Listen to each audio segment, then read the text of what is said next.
What up? What up? What up? It's RJ Fans Football Talk, and we back, man. We missed y'all, man. We took a Yeah. little, all right. We took 2 weeks off, man. You know we can do that though. So, hey, but we back though, man. We missed a lot, but we here to catch up and talk. We talking tonight, man.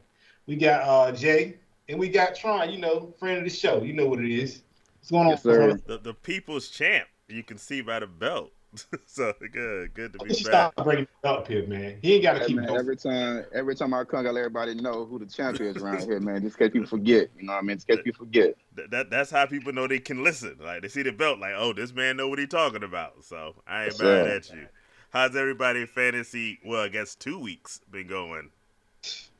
I went 11. Aside from this week, I think I went 11-1 the last 2 weeks. I went 0-6 this week. It was just a horrible week for me. But I'm in the playoffs in 4 out of 6 leagues. I can't complain. Trying to push for a fifth one. So we're gonna see. How about you? I in the 9 leagues, I won in 5 of them this week, and we're not gonna talk about the week before because it was not that good.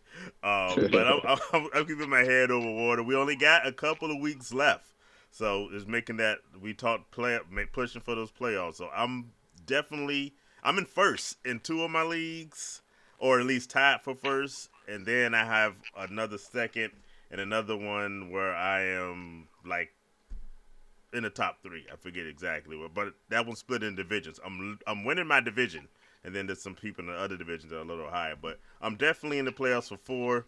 I'm in dead last in two. One of them is the dynasty league that this guy in the middle set up just for me to look bad. But it's been like nothing but injuries in that league. And then the other leagues, I'm sort of midway, so we'll see where it goes. I'm just trying to trail water. What's up with the champ? How are you doing in all your leagues this league? How many you win, by the way? In 8 leagues this year, man. Eight Okay. leagues.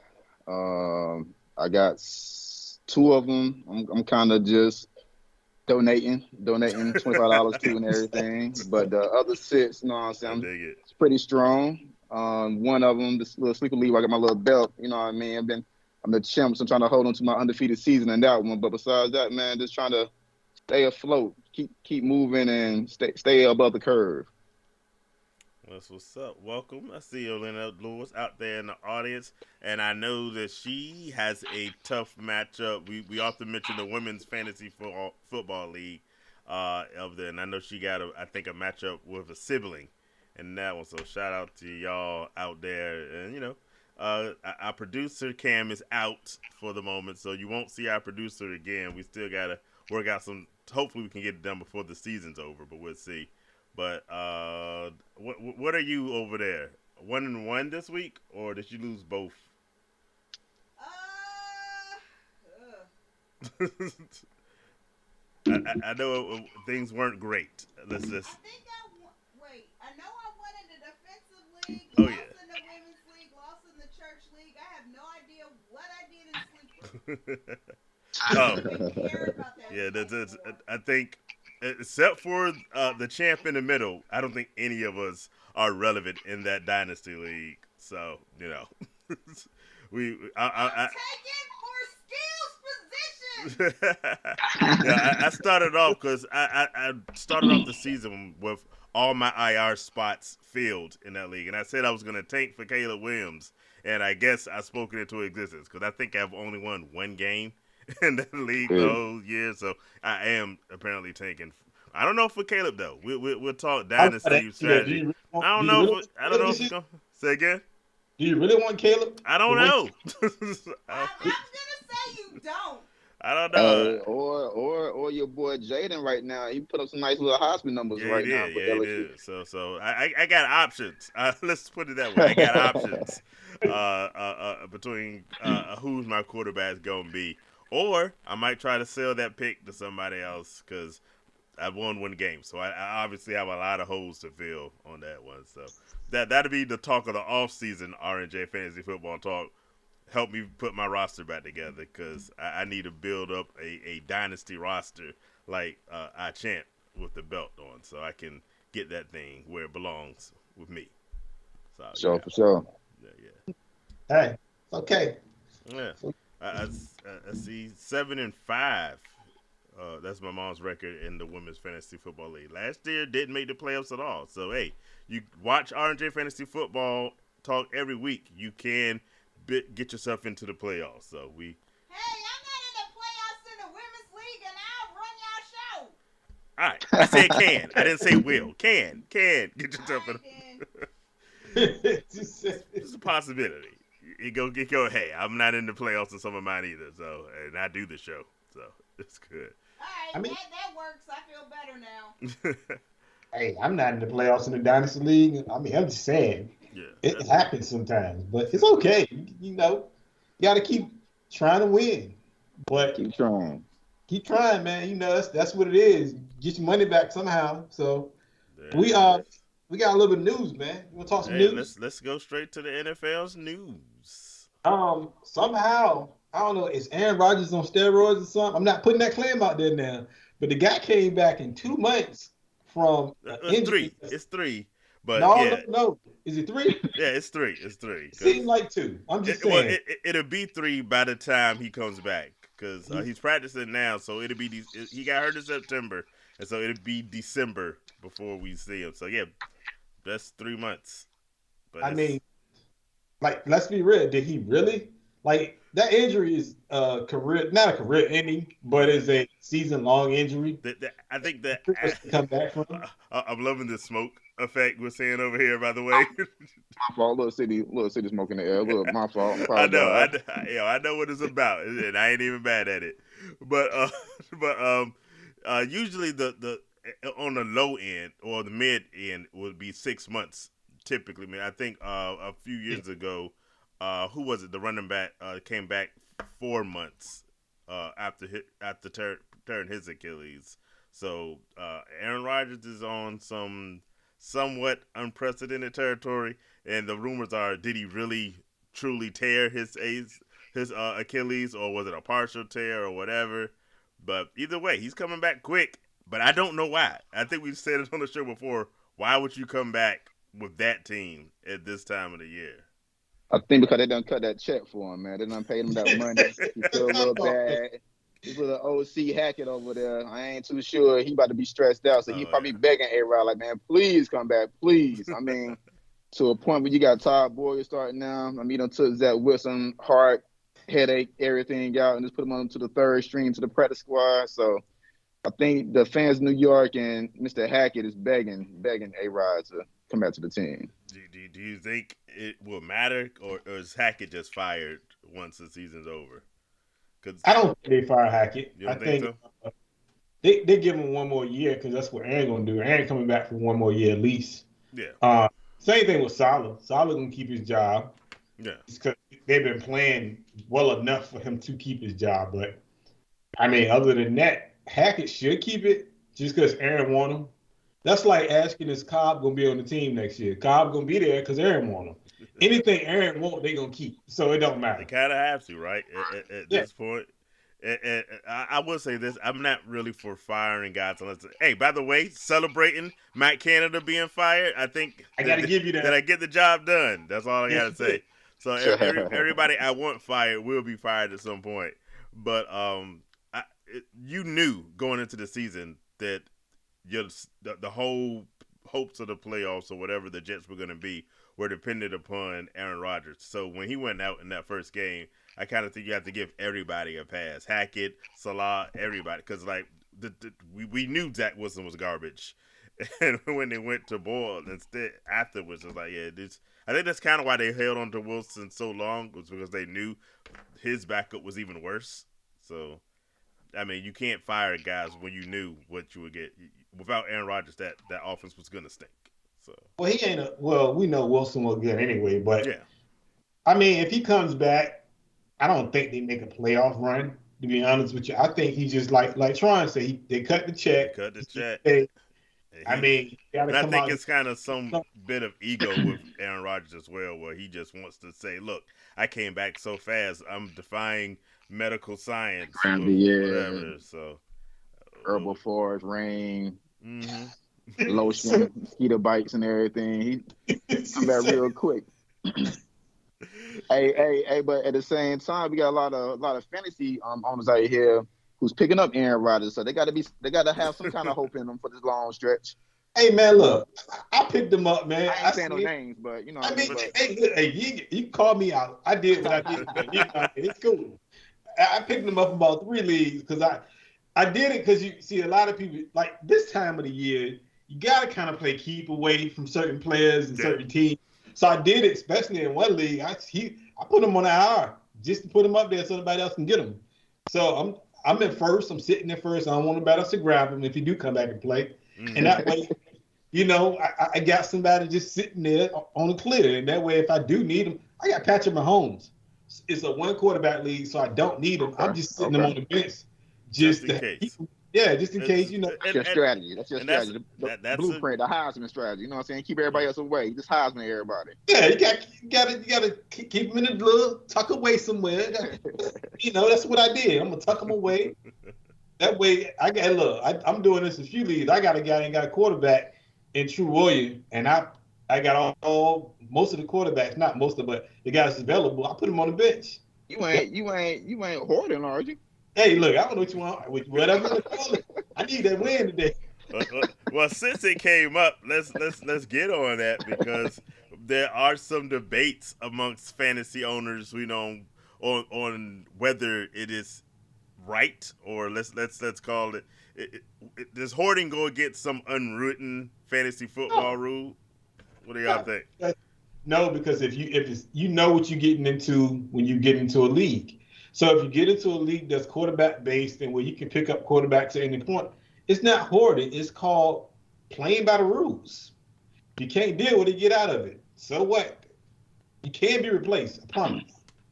Yeah, I think every league is different. You know what I mean? I'm playing in the ESPN league, one of my 8, whatever, and it's a 1 quarterback league with an option for another quarterback, and they have it set up where you're going to get no more than 4 quarterbacks on your team. Yeah.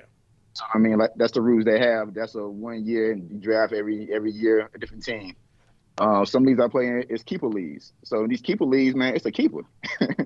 So you know what I mean? If people want to keep and hoard 5 or 6 quarterbacks, I mean, it is what it is. They give you other options to choose more assets to your team or more skillful players and everything. So it's 12 teams, man. You know what I'm saying? Everybody got to do something different. Everybody can't think the same. Everybody got to have their own little blueprint. So my blueprint, I don't really call it hoarding. I mean, I have 8 quarterbacks. You know what I'm saying? I got 4, but I have 4. But hold up, so for everyone to know what we're talking about, this is in a dynasty league, and the roster is like, is it 30? It's almost 30, but I don't think it's quite that. It's like 28 players. It's a big roster.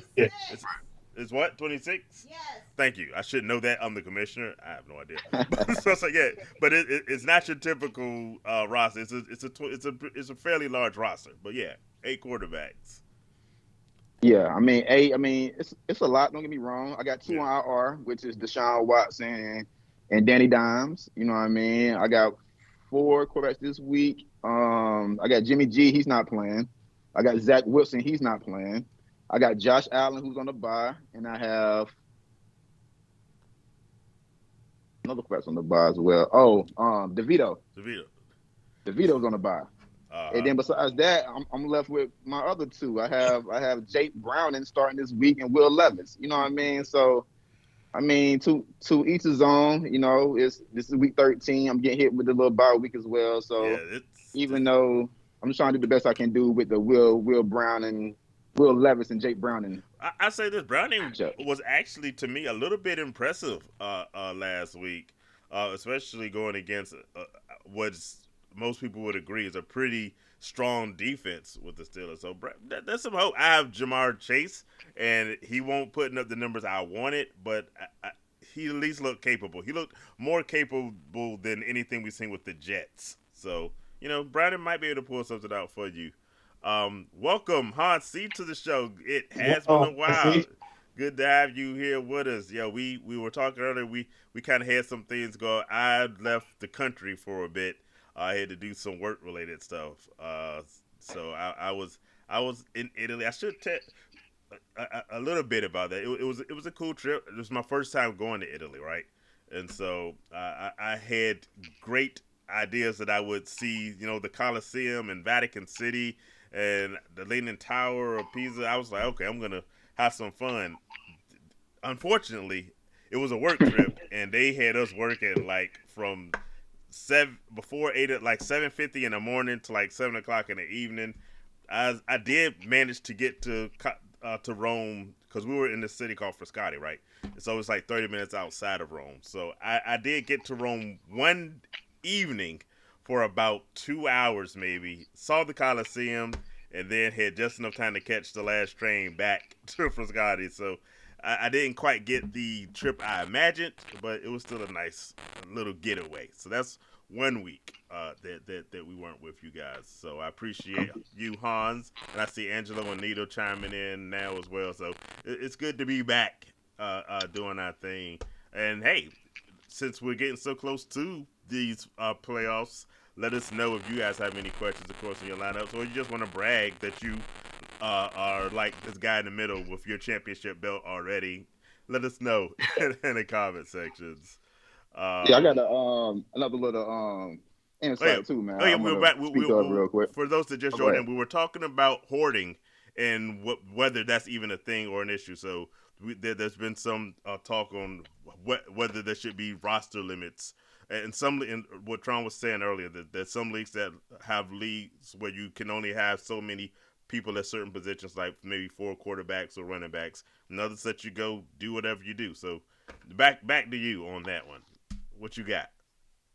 Let me get this city smoke in the air real quick, man. Yeah. So, by the way, if you see if your screen is foggy, it's just because this is his name is City Smoke, so he keeps it smoking. He's here for all the smoke. So if you got some comments, let him know. Y'all clear now? Be clear? Be good? We good. All right. So, but the thing in this sleeper league, you know what I'm saying? This thing hoarding question came up and everything.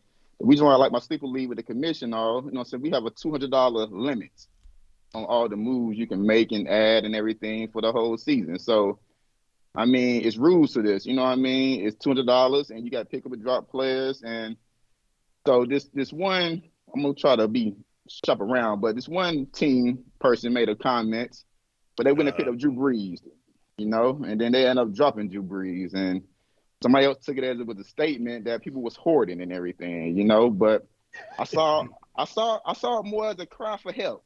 You know what I mean? Somebody took it as a statement about hoarding. I took it more of a cry for help. I took it that this I'm gonna use an analogy, you know what I'm saying, for everybody here right now. I took it more of an analogy as people from St. Louis and everything. It's the show me state, you know what I mean? And you like to go to strip clubs sometime and everything. So I'm gonna use the strip club analogy for this one team. Let's go. Sometimes. Hey, let's go. Okay. Can we go there? Can we go? Let's go. Hey, look, try. We have no sponsors, brother. Do what you do. Well, we're trying to get some sponsors. We're trying to get some. You know what I mean? Trying, but hey. Look, maybe Magic City's watching and they want to put in some down. So go ahead. Let's go. Shout out to the St. Louis. We got the bottoms up and pink slip people up. If we got any St. Louis fans out there, you know what I mean. But anyway, so I got some friends sometimes when they come in the area. They like to go to the gentleman's club, whatever. But sometimes people go to get excited because they ain't never been before. You know what I mean? So somebody might go there. You might see the first person. You spend all your money off one dance. You know what I'm saying? We just got there type thing. So right. My thing is I try to teach people, you know what I'm saying, once you get there, sit down for a minute. Relax, man. You know what I'm saying? Have a drink. Yeah. Watch TV. You know what I'm saying? Like, don't just go in there all willy dandy just blowing money. You know what I'm saying? So my analogy is we got this one team who made a little comment, whatever, but we got $200 for the year. This one team now spent $100 at the strip club early on Chase Young. What? This same team spent $50 another time on I don't know what the hell he's spending on. No, I remember that one. He spent $50 on that one. Then he dropped him. Then he dropped. I think it was a running back from Arizona. It might have been a running back running back. Yeah, but he dropped him. He dropped him. So my thing is, I think it was more of a cry for help. I think he didn't know how to spend his money at the strip club. You know what I mean? I think he didn't know how to take his time, choose wisely, pick up players wisely, and you can't just go in there spending all your money at the strip club. So if anybody who need help next year before the season start on RJ Fantasy Football on how to draft players and how to spend your money, come see your boy. You know what I mean? But spending $100 on Chase Young, that's a defensive player. Wow. Right. You know what I mean? But I will say defensive players can put up some money. Come on, Commish. Come on, Luke. $100? $100? That'll change Young. That'll change Young. You only got 200. You just spent $150 off of 2 picks. Yeah. 2 picks. You know what I mean? So that's my thing. I mean, somebody took it as a statement about hoarding. I took it more as a cry for help. So to that team, I'm not saying no names to that person, but everybody, they may know who they are. But if you need help on how to spend money at the strip club, come see your boy. Well, Tron, you know. Hold on, before we go too far, we want to welcome some people. We got our third man here. More people coming in out of the audience, and just emphasizing that strip club etiquette is very important. So you're giving out help on multiple levels here on the show. Well, it's not just fantasy football. And welcome Carla to the show. And Hans is saying he likes your belt, by the way, Tron. This guy in the middle, Tron, and I'm messing up as the guy. I forgot. This is why I need my producer here. I forgot to put the thing on, so I'm gonna try to get your IG handle up there. Yeah, please do. He's got the belt because he's the champion of our Dynasty League. So this is Tron. He's been on the show a few times, but it's been a minute, so it's good to have him back. So, and welcome. I see Catherine Bracey also chiming in. So we doing what we do. Well, you had something you wanted to talk about, Rodney. Go for it. So look, right. My thing is this. We're talking hoarding for those that are just chiming in, or is there such thing as hoarding? Try. See, you have this thing, right? In order for you to help people, right, in the off season, you have to come on the show because you have this thing about you don't like giving away too much information. So you got to come on the show in the summertime before the season starts to help people out. So therefore, you got to make it now. You said this in your little spiel now. Now you got to come on this summer and help people out. Well, I try to. You know what I'm saying? Whenever I'm invited, I do try to show up. You know what I mean? Hold up. First of all, it's an open door policy for you. So don't get me. You know, we have a couple of friends of the show it's open door policy where you can come anytime you want. You're one of them. So you just got to say, hey. I appreciate it. Trying to jump on. But you got to give out some information, though, trying to help these people. Well, I can't. Well, I try to give out some. I give out tidbits. You know what I'm saying? The first one might be free, and after that, I got to start charging. You know what I mean? You know what I mean? Or we need more people to subscribe to RJ Fantasy Football and everything. That I can get a little bit more next time. You know, but I can't give all my nuggets out because we got some people now. This one team that they like to keep holes in the lineup and everything. When people start keeping holes in the lineup, you know what I'm saying? People don't get kickers no more. People don't buy your kickers no more. So sometimes people try to take my little blueprints and everything. I ain't gonna say it's all mine, but you know, I like to put my foot down on some things. So some people like to take certain ways and try to get by the system. So I'm here for everybody. You get the first one free, and after that, you got to subscribe or you got to pay, and then we got to keep it moving. You know. There you go. We gonna open the super chat just for Tron's advice on the show. I ain't mad at it. We got some more reactions coming in. Good. I can get some more strip club analogies too on the side if anybody need that. You know what I mean? When you out of town, make sure where you at because people might try to get you. You know what I'm saying? Females and males, so just be careful. But next time you go to strip club, sit down for a minute, have a drink. Tell the person, nah, I don't want to dance right now. I just got here. Take your time and don't spend $100 on Chase Young. Is the moral of the story? And the first dancer, don't spend $100 on the first dancer. Yeah. Shaq, our third man coming in. I guess he's trying to get. He needs to be in a league. I think he plays in a league with y'all. But he's trying to set up a draft at Magic City next year. So I mean, I'm gonna let y'all handle that one. Sounds good. Or stadium. Come to DC. You got a little stadium up here and everything. You know, I mean. But he also got the people hoard quarterbacks. Then try to say big profit. Right? That's another thing about it. Sometimes I have been guilty of hoarding, if you will, if you believe it. I don't think that such thing as hoarding. is playing within the rules. When for the leagues that I have a roster limit on, if it's 4 quarterbacks, trust and believe I'm gonna have 4 quarterbacks. I'm gonna stretch it to the end as much as I can. One, because you never know when injuries happen, and that seems to be in quarterback leagues and running back rosters. I fill them out because especially this year I needed even more running backs because they just get hurt. And secondly, and this is what Shaq is talking about, hey, sometimes they can be trade tools to help get your team better. So me hoarding might help you out if you have an issue and we can work something out. But I'm not going to try to sell you beachfront property in Michigan to make a trade. I'm a reasonable guy. Speaking of, hold up before we go to that, want to get to this question from Han C. Held on to Zach Moss, which definitely worked out. We talking NFL news. Jonathan Taylor's having a surgery, so that Zach Moss might become relevant again. I'm trying to remember. I have so many leagues I can't keep up with my rosters.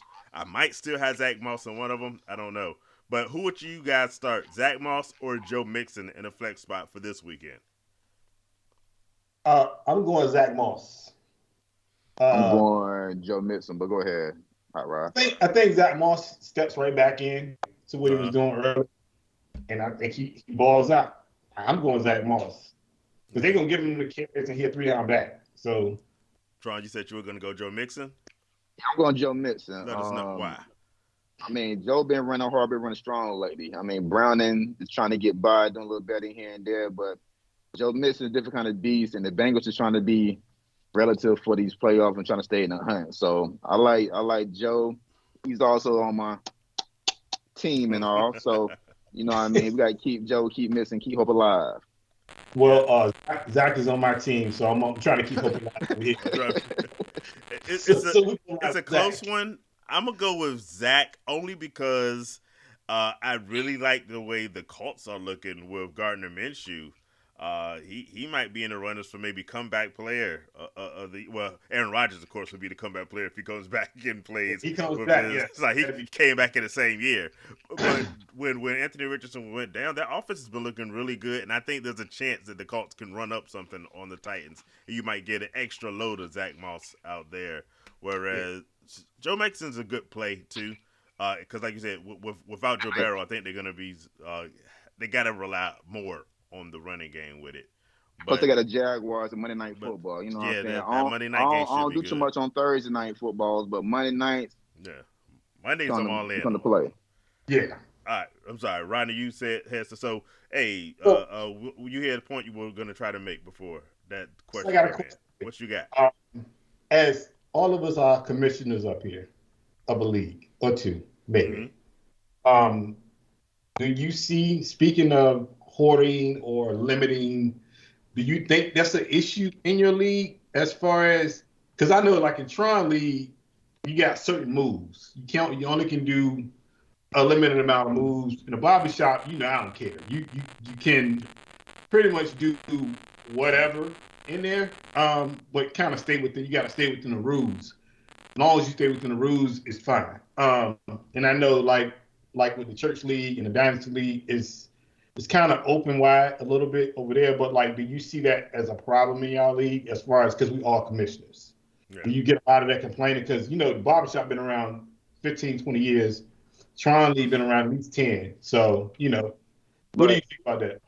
I'll go first, Lou, if you don't mind. In my league, it's been around 10 years, but I got people who still complain every year about why they don't got no backup quarterback. And I'm like, bro, like we play 2 quarterbacks. I'm not saying no names, but if we play 2 quarterbacks, you need to get to a third at least quarterback. You know what I mean? You can't go in the draft and on the draft 2 quarterbacks and then complain about week 6 and week 7 on why these monsters in here and these, cutthroats got 4 or 5 quarterbacks on their team. You know what I mean? Because hey, it's a dirty world. You know what I'm saying? In my league, we 10 years strong, 9 years.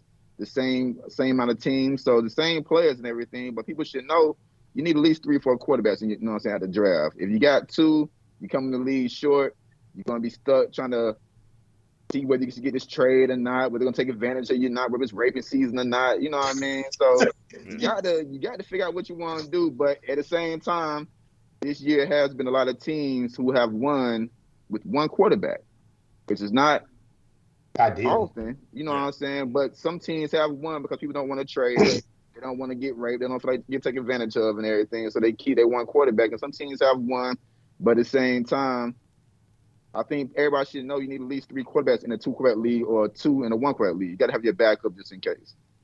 Yeah, we do this in the off season. The number one rule is know your league rules, and you got to use that to your advantage. And so, for going back to you mentioned the barbershop, which is a 2 quarterback league. The first thing I'm doing is I'm making sure I have at least 4 quarterbacks in that league. Sometimes I've gone with 5 if there's a rookie out there, but you definitely got to at least go with 4 and beat other people to the punch because that's a 10-man league, right? It's 10 teams in those leagues, right? So there's 32 quarterbacks out there, right? So obviously everyone can get 3 if you're doing your thing. Some of us can get 4. So I'm always going to make sure I'm that guy. I go early before I get my 5th wide receiver. I'm going to make sure I have a 4th quarterback. So, know your league rules and play them accordingly. Some people might want to go second. Go first and get that skill player, but you got to get a quarterback. Hey, I'm always going to get my depth before I go with something else. We got a couple of more questions coming in. Welcome, Justin. What's up, Justin? Good to have you back here with us. But before that, there was a question. We talked about Zach Moss or Joe Mixon, and I think we had 2 votes for Mixon. For Zach Moss, 1 vote for Joe Mixon. What do you guys think about Charbonnet out in Seattle? I'm not feeling that week against that Dallas defense, and I have not been impressed. There was talk before the season started that Charbonnet could be, digging into Kenny Walker's touches. He had it to himself, and he didn't look impressive, and so I definitely wouldn't trust him this week. What about you guys? I'm not trusting him, but I'm not trusting him at all. He looked bad last week. And Dallas is playing lights out right now, so I'm staying away from him. So, personally, what you think, Tron? He's a big, strong runner, man. Kind of like A.J. Dillon. He's a bruiser and all, but Dallas defense is pretty strong as well. And also, I don't like Thursday night football. Yeah, that's the other issue. Yeah. I'm not a big fan of it. Every once in a while you get something, but Prime not doing right this year. I ain't fooling with it.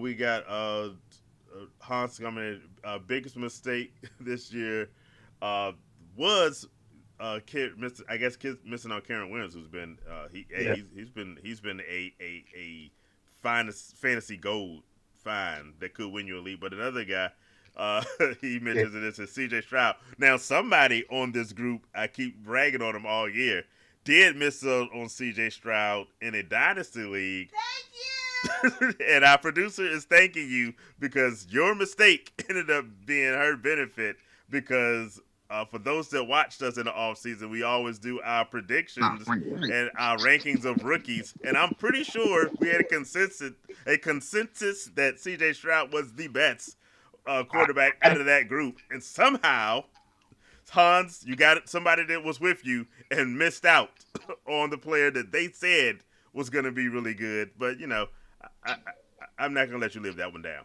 Because, I have C.J. Stroud in 3 leagues. And since I lost Joe Burrow, C.J. Stroud is my only hope for winning the championship. I was in first place. I still am in first place in that league, by the way. But I had C.J. Stroud and Joe Burrow in that league. I have Patrick Mahomes and C.J. Stroud in another. C.J. Stroud is going to win me some money this year. If we're playing for money, if the IRS is watching, we don't play for money. We play for the love of the game. But C.J. Stroud's going to win your boys some cash this year, and I'm happy about it. Well, look, no, that's fair. I'll take that. I was the one. Oh, was it you? Okay. I got C.J. Stroud in the league, and I'm sitting in 3rd, and I'm trying to get in 1st. So I'm good with it. I'll take that. I learned my lesson. I seen him, and I picked him up in another league, and I lost Kirk Cousins. And he came in for Kirk.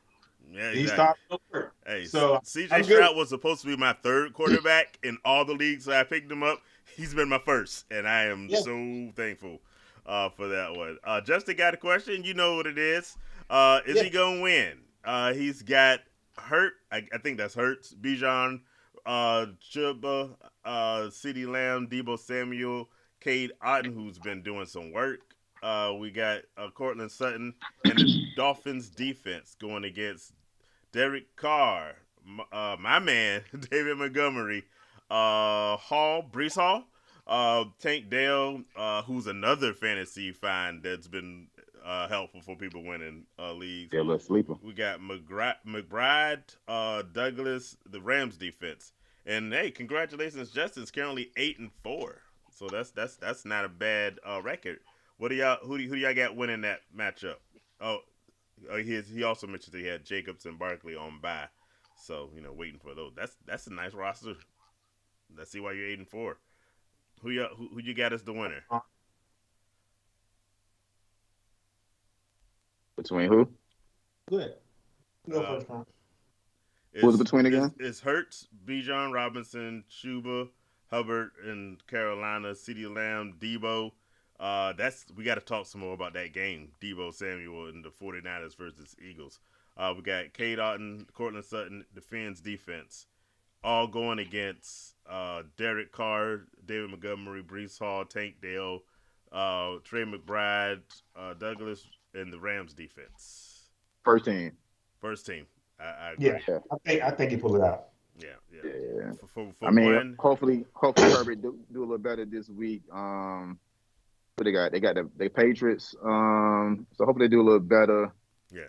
Then you got you said David Carr. What they got? Yeah, that's been a disappointment. Yeah. I thought he was going to be one of my bold predictions where all these quarterbacks out for revenge were going to do work. Not a single one of them has done work.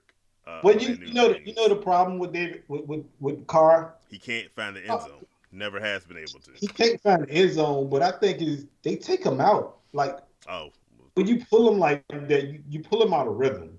So it's like you can't pull him for a player to put the other guy in. It's really Dennis Allen. Dennis Allen has never been a good coach anyway. And I think that's part of the problem. He was the coach for the Raiders, and it didn't go well.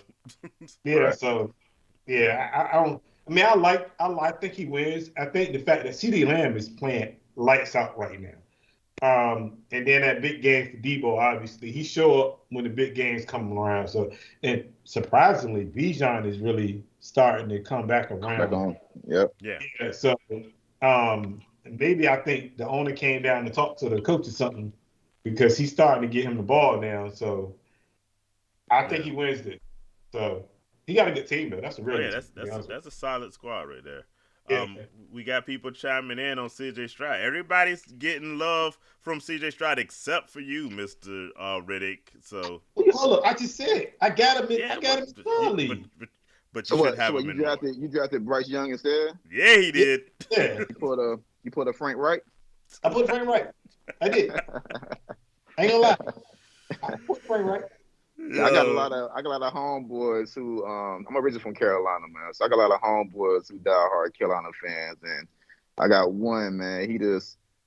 He was before the draft. Get Stroud. I mean, he didn't want Carolina to get Bryce Young at all. So he's been sick right now. I try to show him every now and then, man. But yeah, he just can't get right. And then now with them losing that pick as well, with the Bears taking that first pick. Yeah. I mean, Carolina just shooting themselves in the foot. I think it's a little karma thing from getting rid of Steve Wilkes, but who to say what, Yeah, well, I kind of agree with you on that. It's karma.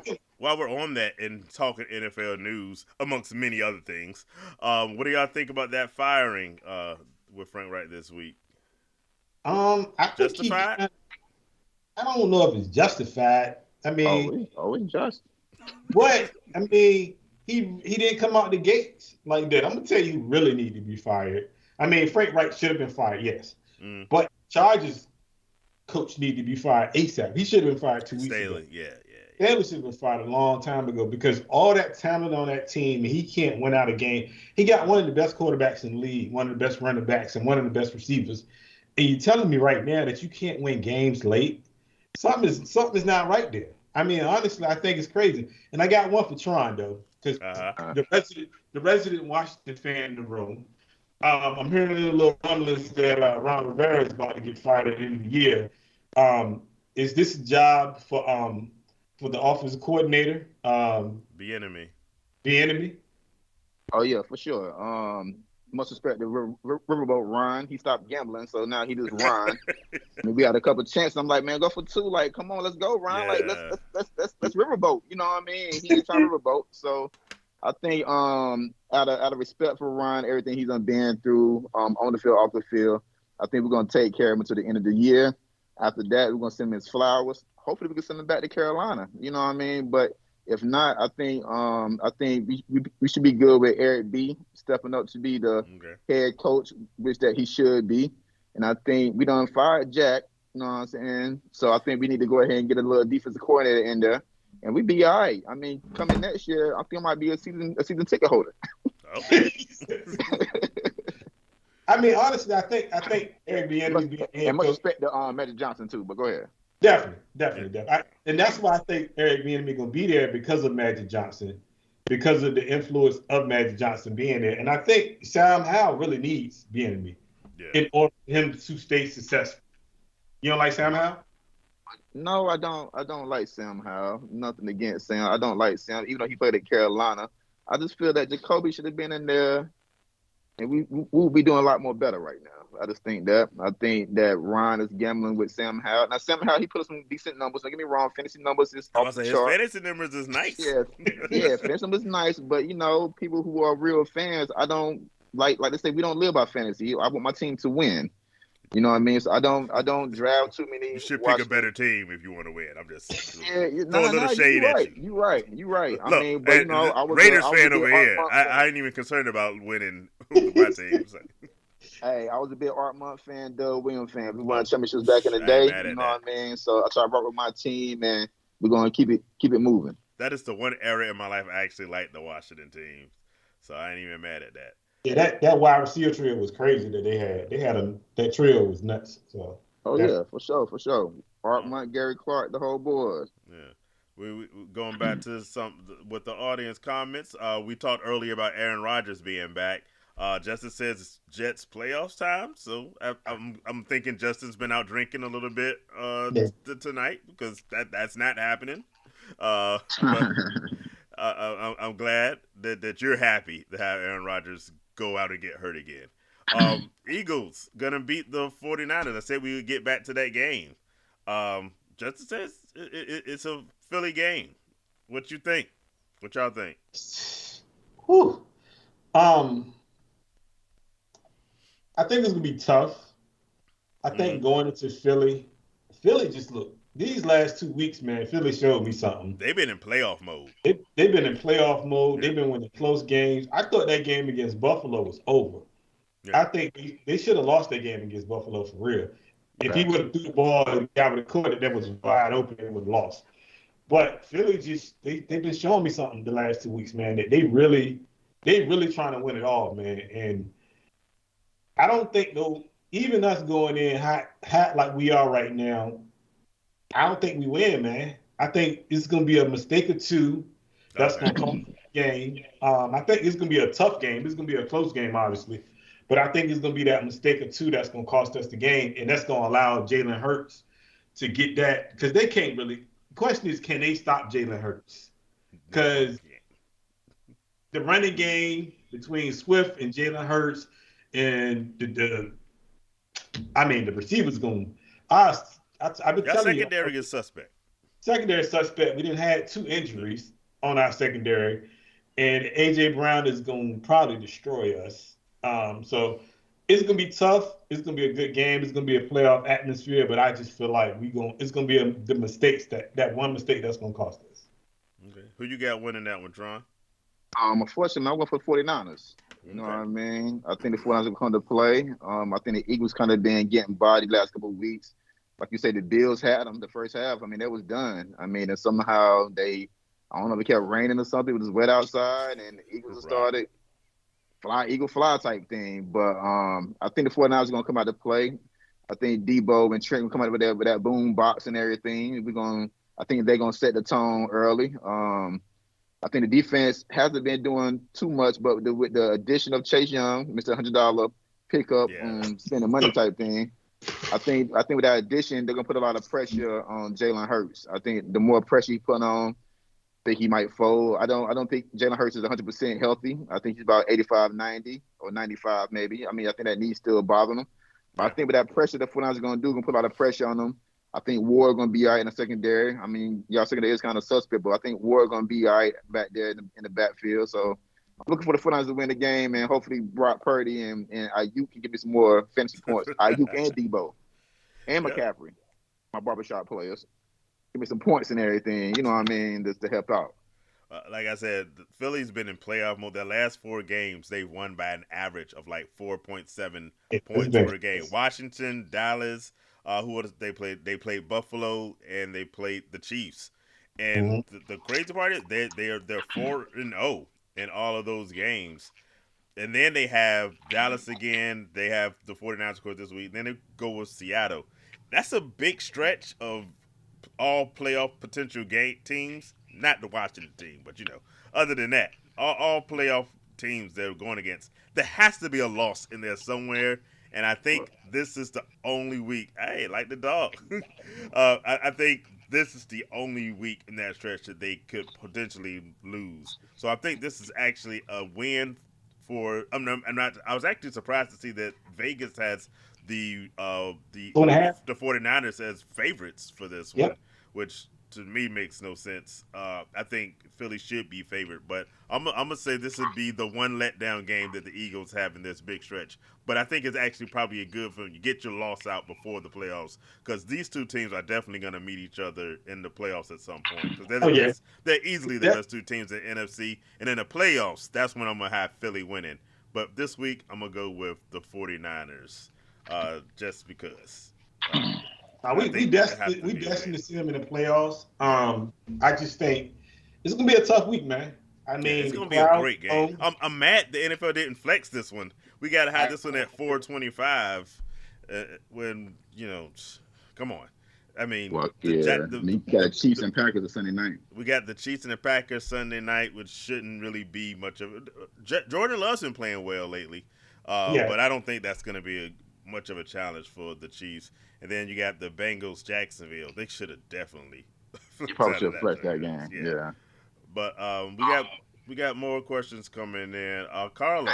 Another thing too about the Panthers. No, just about the Panthers thing with them firing the coach and everything. Yeah. I think it was deserved, and also, like I say, I think Steve Wilkes should have stayed there. Carolina played a lot better if Steve Wilkes was there. There was more plan for the coach. I think with Frank Wright coming in, I think he's more of a veteran quarterback coach, not a younger one.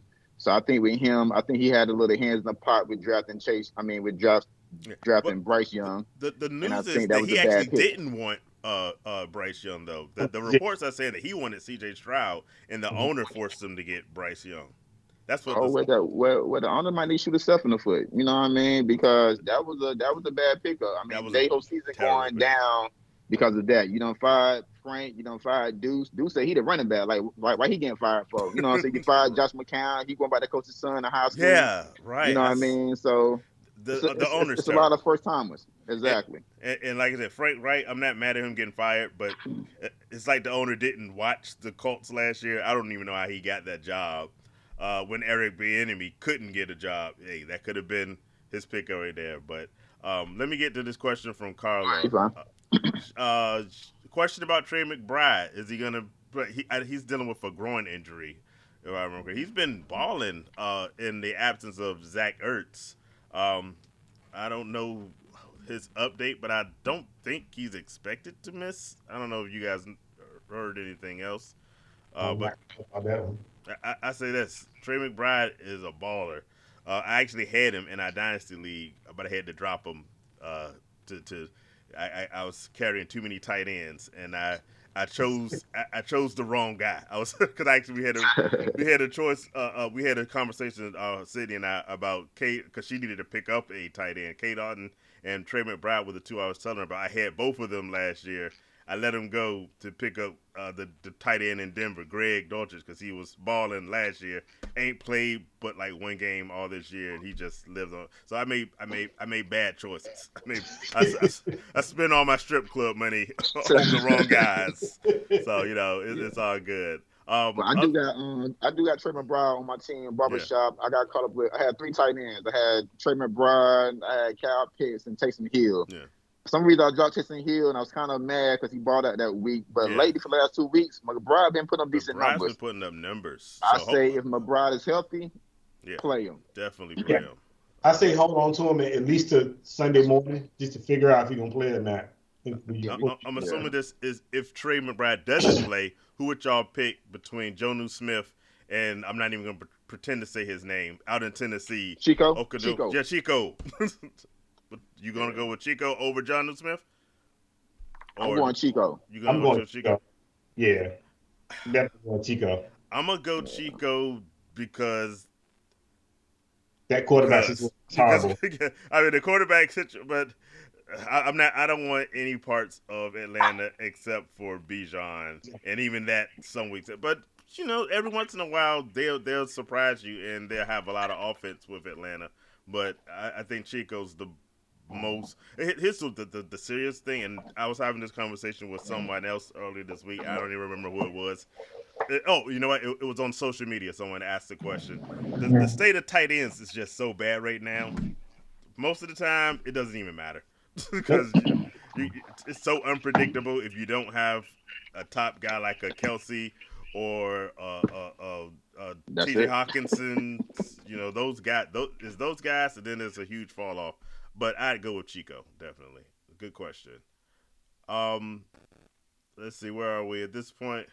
Someone's going to have to ride with Herbert as their quarterback. This was going back earlier, the questions about being scared about that. That offense has not looked – we talked early in the offseason how, no matter – what was we saying about Justin Herbert? No matter who was wide receivers where he was throwing for 5,000. It ain't been that kind of offense this year. Hey, your boy been a drop, Lou. You know what I'm saying? Quentin Johnson, man. Boy, he got a lot of hope for him. You and me both. Because I was mad at you when you drafted Quentin Johnson. Yeah, I knew you was, and I done let him go. I done traded him and everything. Like, he just can't get right for some reason. to be that talented and that terrible, and it's like, but it's been a common thing with wide receivers unable to catch the ball now this season, which is just frustrating, especially if you're a Chiefs fan, like people on the other side of this wall. That you get paid millions of dollars to drop balls, and it's sad. But also, let's talk about, since we're on wide receivers being terrible, I won't call him terrible, but what did y'all think if y'all saw that play with Deontay Johnson basically giving up on a fumble? He said this week that he messed up, but he won't let it happen again. Did y'all see that play? What y'all think of his failure to stay involved in the game? I think he's frustrated. Yeah. I think they said on I think 2 games ago he had like a outburst blowout. I think he was in the locker room with Fitzpatrick. Mike Fitzpatrick. Yeah. I think he's frustrated about, and I think it has a lot to do with obviously Matt Canada, the quarterback situation. Yeah. Kenny Pickett. So I think that has a lot to do with it, in a sense, because he's frustrated that he's not getting the numbers or the targets that he usually gets. And I think that's part of the problem. So he's probably not playing up to his potential every game. He's just probably just in the motion of playing because he got to be there and saying, you know what, all right, I'm going to just do what I have to do just to get through the day. But I think there's a lot of it got to do with the quarterback, because you can't blame Matt Canada no more because he's not there. So your obvious pick is Kenny Pickett. So he just took it out on somebody else on the defensive side because they probably called him out on his play and what he wasn't doing. So that's the way I look at it. He a professional though. He get paid. He got to do what's right. So I guess more frustration as well. I think like the play a couple plays beforehand, he had a catch and he thought he caught it, but they called it back or something. Yeah. So I think he's more frustrated at the same time, and I think when it happened, he just kind of shut himself out and everything. And then once that ball down and just bouncing around, you got these big linebackers and linemen trying to go for the ball.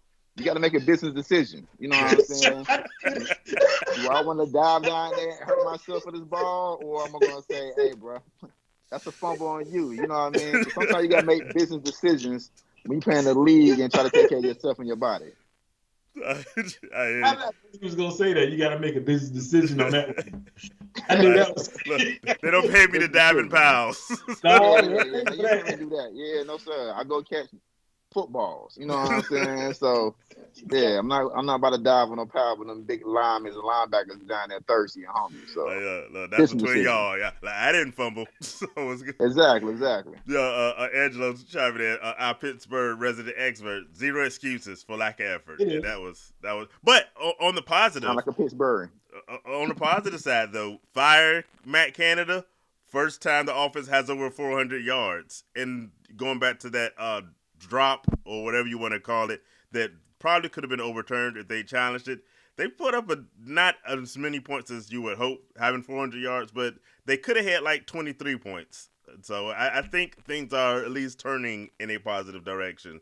That maybe his head will stay in the game next time, because I think and I'm hoping they're getting that thing turned around.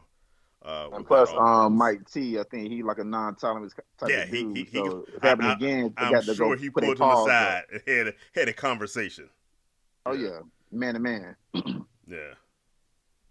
Let me ask you this: do you think Kenny P can make that third year? This is third year, right? Third year this year. Does he make that stride next year to get better? He better, because I picked him up in 2 dynasty leagues because I thought he was the future. If y'all been watching R&J, I was talking Pickett to Pickens. Man, that's hard to say. Pickett to Pickens was going to be the future of the NFL, and so far it ain't looking that good. So I'm hoping.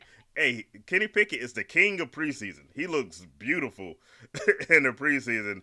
He just needs to get that to translate into the regular season. So I'm hoping in his next year he can get that going, because he needs to if he wants to, get that extension and make more money. So I'm hoping he makes a big jump next year with a decent offensive coordinator. I'm gonna say Matt Canada held him down a little bit, but it's also him. He's made some bad passes from the games I watched, but they also need to work on that offensive line. If they can get better pass protection, their run blocking isn't that bad. Well, it's not great. It's the better part of what they do, but they have to work on doing better pass protection, and then I think he gets better. If you put Kenny Pickett I'm gonna use your team. Put Kenny Pickett on the 49ers, I think he's a star. For where he is now, he needs some work. He definitely needs some work. I think Pickett, the receiver-wise, I forgot who, either it was Tron or it was Byron that told me that he doesn't run routes really great. He's not a great route runner, but he makes the big catches. Yeah. He's much big receiver. I think he needs to work on, all season-wise, he needs to work on routes. Yeah. Just his routes got to get a lot better than they are, because for me, he should be doing way better than he's doing, no matter the quarterback situation or not, because he's that much of a talent. He should be doing better. He's got the athleticism to be. Once he gets the ball in his hands, he's phenomenal. It's just he can't run routes though, and that's the biggest issue I think with him. But once he gets it all together, I think he'll be a really good receiver. It's the small stuff that he has to get better at. I think he can work on that. We were talking NFL news. I think we hit all the comments. Did we have any other news stories? We kind of diverged a few times here and there, which is cool, because as long as if there's questions coming in, always got to get to those. But I did miss one comment before I let you go. GMB Jeff 021. Rodgers is gonna die behind that offensive line. I said, look, if they put, I don't care how much he wants to come back. If they put Aaron Rodgers out there with his magically healed Achilles, the Jets are dumber than I think they are, because that's just, there's no reason to play him at this point in the season. But what you about to say something, Tron? Nah, I was gonna say last time I was on the show, we had a little debate about a wide receiver, about Mr. Mike Evans and everything. I just want to see how y'all feel about Hall of Famer Mike Evans is the way he's always addressed on this show. The Hall of Fame, whether he's the Hall of Fame Mike Evans or not. I mean, I know Hot Rod was kind of not on the Mike Evans train early in the season.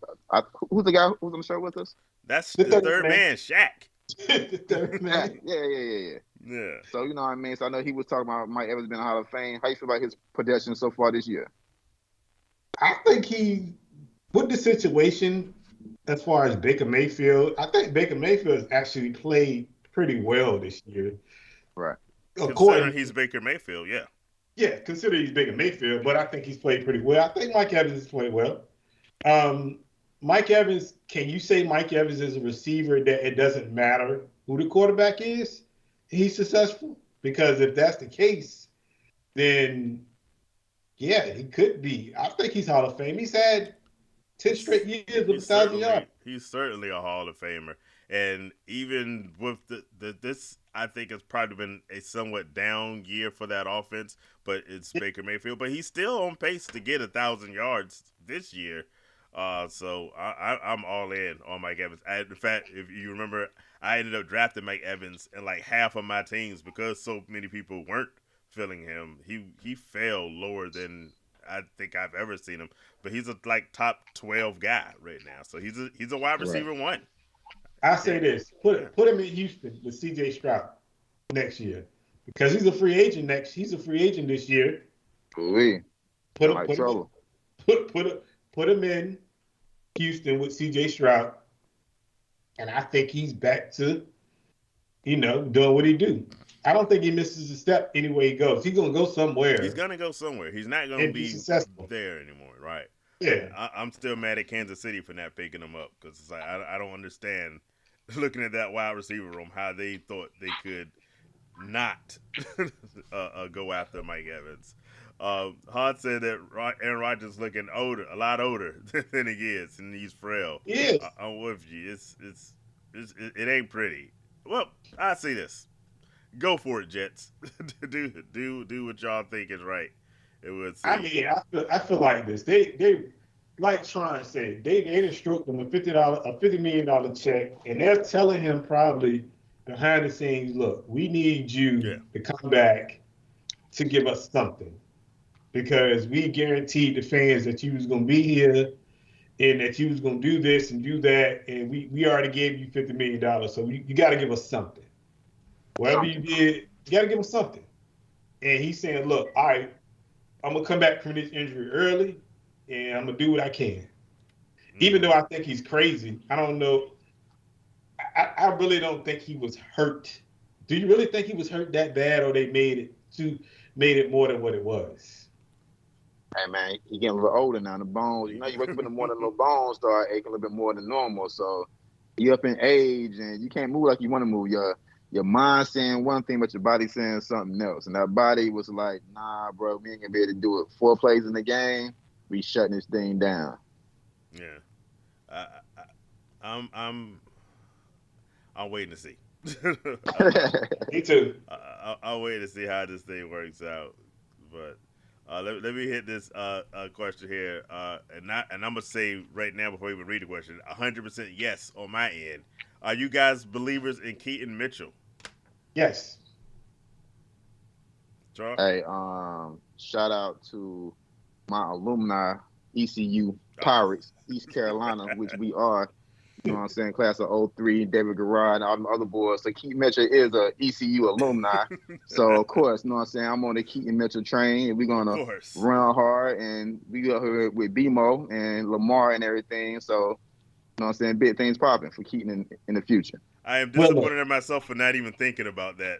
When I didn't even need to ask you what you thought of Keaton. I'm gonna give y'all a little kind of like CJ2K back in the days. You know, I was about to say that. You know? Right. I'm gonna tell y'all a little story. I've been knowing Tron 15 years, going on almost 20 years. CJ2K came out of college. He drafted CJ2K every year with the #1 pick every year in a quarterback league in the barbershop. No matter where he was at, he drafted CJ2K every year. He was like, that's my boy. He's from ECU. It don't matter. You know, the Florida boys, you know what I'm saying? Skip Holtz brought them on up the ECU and everything, man. So they brought a lot of Florida boys up there when Skip Holtz was there. So shout out to CJ2K, man, because he did big things before he left the league. Yeah, he definitely. I tell you, Tron picked him up every year, number one, and this is Tron, and everybody that played with Tron know in that league, he goes quarterback. There's a quarterback league, but he goes running back first. He drafts running back before he even decides to take quarterback. He always got CJ2K, no matter what. He's a running back guy. He Yeah. always got his guy for ECU. So I salute Tron on that. He's definitely ECU to the fullest. So yes. For sure, for sure. I say this: we talked at the beginning of the season about whether the Ravens were going to be legit this year with bringing in the offensive coordinator, all the talk, signing Lamar Jackson to a big contract. Was this going to be a new thing? And I said I love the Ravens, but they can't stay healthy. And true to form, J.K. Dobbins got hurt at the beginning of the season, but that's been the only real significant. OBJ's been hurt a few times, but Yeah. it's like 74. You expect him Well, to be hurt a now, lot. But yeah, other than that, they've now been Mark rolling Andrews good. right now though. Yeah, Yeah. Mark Andrews kind of hurt. Yeah, Yeah, I forgot Mark back. Andrews got hurt, so that's another one. Yeah. I don't think that those injuries are big, but I think they are going to be okay. I don't know if I have them in the league, same with place to have a team like the Chiefs or the 49ers or the Eagles, but I think they're probably rated on where their defense is playing for one. The That Ravens defense are is going to be Hey, that serious. boy Roquan Smith in that middle, boy. Yeah, Hey, some big hits out there. yeah. Yes, he does. And so with Gus Edwards and Keaton Mitchell running that running back game, I think the Ravens are going to be a tough out this playoff season. They're probably my dark horse team would still be my prediction on the Steelers. Real dark, but if I'm going a little bit of a lighter dark, I think the Ravens would be my surprise team to win the Super Bowl just based off the way they're playing as a unit. Jackson. We had some comments back and forth about Justin Herbert going in the comments section, and Herbert is called the West Coast version of Josh Allen. So I was like, I'm not really sure. Is that a positive? Because this year I would normally say, oh, that's a good thing. This year, but fantasy wise, hey, Josh Allen's been on fire. It ain't translating over to wins and to the win category for the Bills, and neither is it for the Chargers. So maybe that's the I'll link say this: between the two. you gotta get Justin Herbert a better offensive coordinator. Yeah. You got to give him a better coach. I mean, because the coach don't put him in great situations, and I think if you put him in with any other great offensive coordinator or offensive-minded coach, I think he'll do way better numbers. He does great numbers now, but I think he would be even better with a greater coach or offensive-minded coach, in my opinion. Because Staley is not that guy for me that brings out the best in Justin Herbert. He runs. The plays are not there for them to say, you know what, all right, go do your thing. He don't do it for you. So yeah, I don't see Staley coming back. For those that watch, he had a little. People say he blew up at a reporter. I don't know whether I would call that blowing up, but he had a little falling out with a guy asking about I guess his coaching and whether the play calling, how that stuff was going. I don't expect Staley to be back next year, and if not, this would be what Justin Herbert's third coach. Yeah, right now, in a very young career, it's not a great start. And I'm saying that the Josh Allen comparison was not intended as a compliment. I didn't think it was.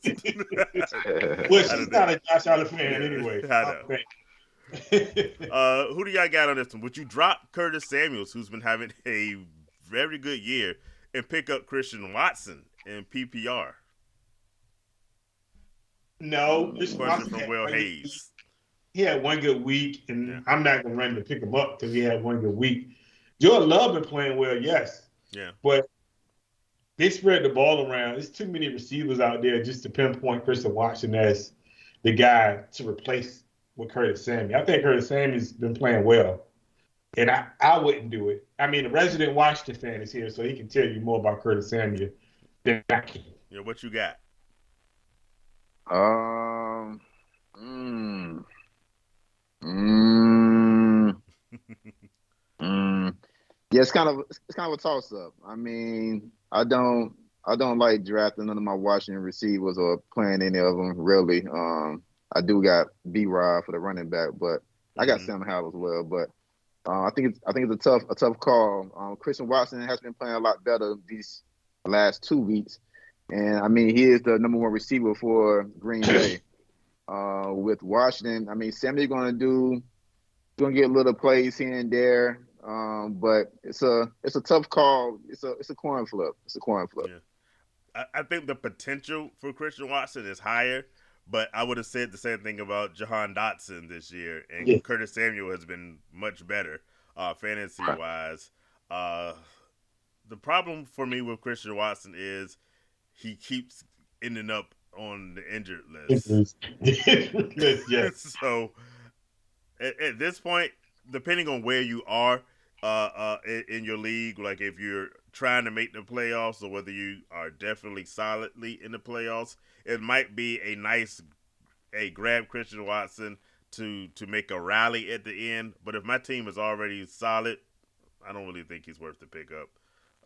I'd probably stick with Curtis Samuel and ride it because Curtis Samuel is usually the one who's hurt, and he's been relatively healthy this year. So I'm gonna ride with Curtis.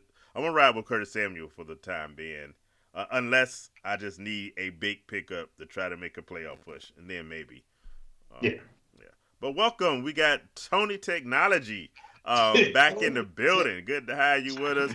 Hey, Washington fans are coming in mass today, so good to have you with us. Let us know what you think about Curtis Samuel as well, Tony, since we got you here. Got a question for you. I got a question Yeah. for y'all. All right, so the season's almost over, right? Mm-hmm. Who is the biggest flop? Well, who is the biggest pickup from the waiver wire this year? And who is the biggest flop that you drafted this year? I guess go first. I know who my flop is for certain. I'm trying to think. I got 8 leagues now, so I got to try to add up. See who. You gotta. I'm in 9, so I know you got them all. You got every player. My biggest flop. That you drafted. So far, maybe Deshaun Watson this year.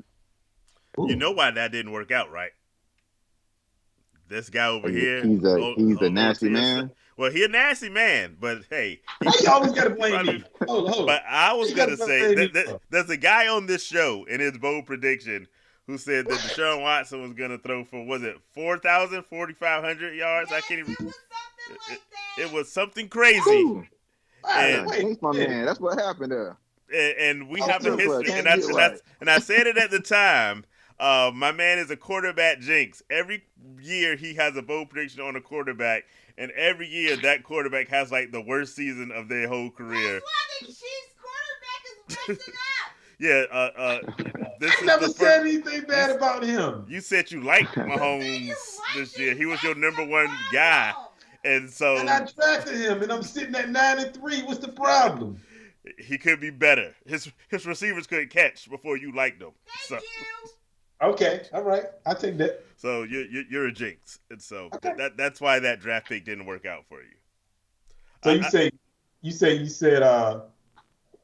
Mr. Nasty Man is your My biggest flop this year. Yeah. Okay. And who is the biggest waiver wire pickup that you had this year? That's still, I mean, he could have did work for a stretch, or he could be still doing work. But in your eyes, who's your biggest waiver wire pickup that you went out and got this year? That did work for you.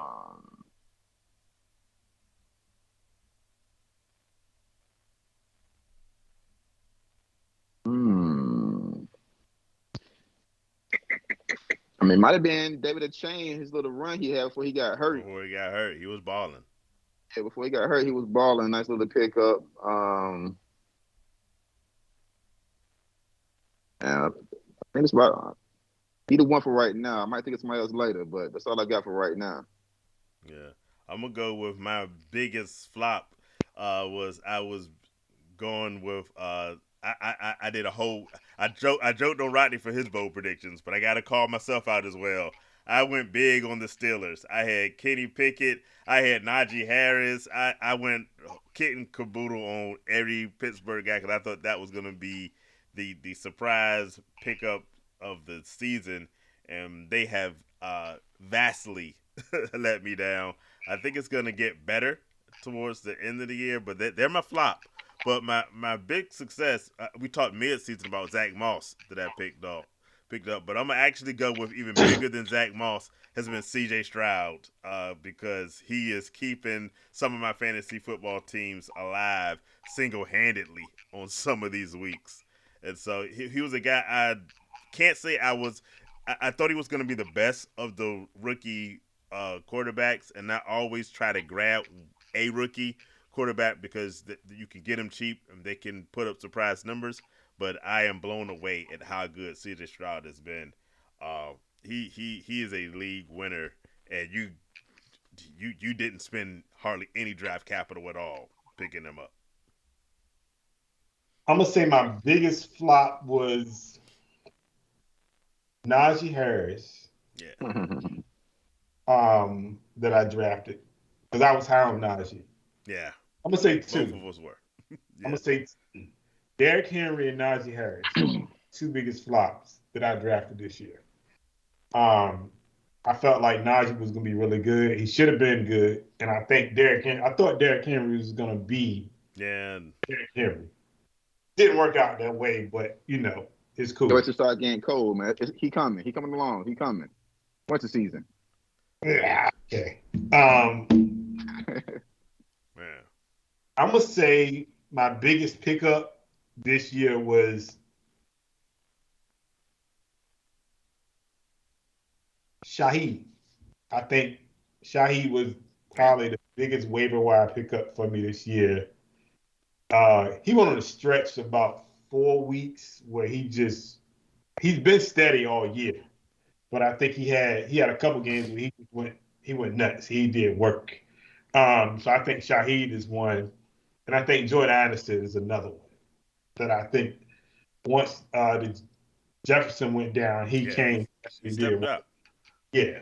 So I think those are ones for me. I got another big pickup. I had to go to my teams real quick just to get a little glance, but Puka. Oh yeah. Puka's definitely. Yeah, like I don't think nobody really had Puka high on the draft board, but Puka has been a great pickup and add-on that's kind of been carrying the load, even though Cooper Kupp kind of been banged up and everything. It was established. So Puka been putting that work. Puka and Tutu. Yeah, Tutu. Been putting that work He fell off a little bit, but he definitely fell off. Yeah. Yeah. And then Sam Howell is another one that I think was a great. Oh yeah, that's another guy. Even though Tron don't like him, but for fantasy purposes, I think Sam Fantasy purpose, man, he do his thing. He was a great pickup for any fantasy team that you had, because right now he's the best quarterback in fantasy right now. If you're just going based off numbers, he's the best quarterback right now in fantasy. I don't know if that translates to next year where he goes as far as picking wise, but I think a lot of what you learn from this is even though you draft some guys, still got to use the waiver wire to kind of work magic to get what you can do. Championships are not won at the draft; they're won with how you manage throughout the season. We got some people talking. Curtis Samuel, having him on the bench when he blew up. That's the one thing I will say about Curtis Samuel, because I see Tony talking about he's not picking up until he's consistent. He ain't ever gonna be consistent. That's not who Curtis Samuel is. He's that boomer bust guy where you kind of got to just ride with it when he's working. I see Hans C talking about Sam Laporta. That's another pickup. And I think I mentioned earlier in another show. He was my reluctant star because in our dynasty league, I had my eyes set on picking up a tight end, and Sam Laporta sort of failed to me as the third rookie tight end that came off the board, and I am very excited that he fell down to me that way because hey, he's been making in not just in that league, but then in another league, he's a reason that I think that's the league where I'm in first place. In fact, we had a whole discussion on whether I should do a trade with Sam Laporta on one of these episodes. One of our league mates in the gridiron was trying to get Sam Laporta for me. So yeah, that definitely some good guys right there. Hey, Zay Flowers been doing pretty good as well. And Yeah, Gibbs, Zay's putting up numbers. Gibbs, I drafted Gibbs in one league, but I think Gibbs started. He started slow, and I think it was more coaching staff wise because they didn't want to rush him. Yeah, but I think Gibbs is the truth. Just like I think Zay Flowers is going to be like really good going forward, but just because of the fact that he's talented, he's fast, he gets open, so it's like routes, he's a great route runner. And I think between him and Mark Andrews in the future for Baltimore, I think it'll be good for Lamar. So but he finally has a, I think, reliable wide receiver target. He hasn't had that his entire time. Hollywood, I guess, would have been the closest he's had to a consistent one. But definitely, it's the waiver wire has been. There's been a lot of guys like you say, Puka, and those guys that really been like that's helped teams win games, and they've been steady all year because of injuries in itself. It's been, I mean, and the kid from the Rams is another one who doing work and still doing work. So yeah, you got to use that waiver wire. You still got to use it to this point, to the end of the season, because there's still guys there. So Tony talked about he's using the waiver wire for injuries, and injuries have been the story of like every season for like at least the last 3 years. It's just if you can't manage during the season, you're not gonna make it because there's always gonna be those injuries that happen to you. I mean, it's like going into next year, you got all these quarterbacks getting hurt, so you got to think about like when you go into next year about the fact that the quarterbacks are gonna get hurt. So how do you pick the right one that probably can stay healthy for you all year? And that's the thing you got to think about when you go into this draft, which is it's hard to do because everybody's coming in healthy at that point. You can say, well, I got statement too by the quarterbacks, man. I might have said it a while ago. I'm gonna say it again now. It's nothing but the Kaepernick curse, man. And to let Kaepernick back in the league, all these questions gonna keep getting hurt. It's the Kaepernick. It's like the Madden curse. It's the Colin Kaepernick curse, man. It's gonna keep happening because he ain't getting back in. So they're gonna keep dropping, man. They're gonna keep dropping because they did it wrong with karma, man. Bad juju in the no fun league, man. So of course gonna keep getting hurt until somebody get Kaepernick a chance for 1 year, 6 months, 3 weeks, 4 weeks, or something. Somebody gotta get that boy a chance, man. Too many questions out here flopping. Sign up for a 1 day contract just to 1 day contract. Just something. Just to get a curse off your back. Yeah, I'm looking here. Hans somehow managed to get Bijan Robinson and Jahmyr Gibbs. So yeah, I don't know how that worked out for you, but that's not a bad rookie combo right there. So. I mean, back to what Tron was saying, you got to think about all of the quarterbacks that's getting signed that really ain't good. I mean, PJ Walker, you got the kid from the Giants, you got. I mean, it's bad quarterback. Every quarterback on the Jets, that's not Aaron Rodgers. Bad quarterback play, and for him not to be in the league, that's even wrong in itself. So, I agree that is a reason why a lot of these quarterbacks are getting hurt. And then I have never seen so many quarterbacks get hurt on ankle injuries. That is like the craziest thing. Like the last couple of years, it's been high ankle sprains. And ACL, it's like they're not taking care of their legs or they're not working out their legs in the summertime so they can be strong enough to run around. And also, you got to think about the Giant Stadium with the turf field and all that stuff. That's part of the problem. They got to make it better, especially the field portion of it. But Tron got a point there. I agree with you on that. I say the one interesting thing about the injuries this year with quarterbacks specifically is a lot of the talk is you can't have a running quarterback like Lamar Jackson or a Jalen Hurts, those aren't the guys who've been hurt this year. they've been good. It's your pure pocket guys who've been hurt. So just a little note to keep in mind when you're doing your draft next year. Don't be scared of the running guy. If they're gonna get hurt, they're gonna get hurt, whether it's in the pocket or whether it's outside the pocket. Injuries just happen. They're part of the NFL because of the Kaepernick curse. But well, I mean, the thing about that is also they don't want the running quarterback. They don't want them. The league wants a pocket passing quarterback. But if you look at the way all these teams drafted, they went to running quarterbacks. Yeah. Black running quarterbacks on top of that. So, what's up now? Huh? Go ahead. I ain't afraid, Tron. They went to black running quarterbacks. Look at all the kids that was drafted this year. Yeah. All of them are mobile. But even outside of that, the guy like Will Levis, what made him attractive was not just that he was dope, but he's mobile. The college is giving you got to go with the colleges are giving you. And right now, what's working in college are these mobile guys who are dual threats. I can't remember. I was watching some game. They talked about the pure pocket passer is a thing of the past. You know what I'm saying? You got to have some bit of mobility because these defenders are getting better. I see Hans talking about defenders are hip drop tackling quarterbacks, maybe causing more ankle injuries. But the point is, these defenders are getting stronger and faster. And so if you're going to sit there, you're just a dead duck. You got to be able to move and get out of the pocket. Even if you're not a Michael Vick, because no one is, you have to at least have that mobility to adjust and get around in the pocket. You can't just stand still back there anymore, or you're going to be out with an injury very quickly. Yeah, and then plus I think you mentioned Will Levis. I think Will Levis kind of got he got blackballed by being a European athletic quarterback. Mm. You know what I mean? If Will Levis was black in the draft, he would have got drafted top 4, top 5. For some reason, because he's white or European, you know what I'm saying, and because he's more of a mobile quarterback, it kind of worked against him to sit around there so long. But now he's playing.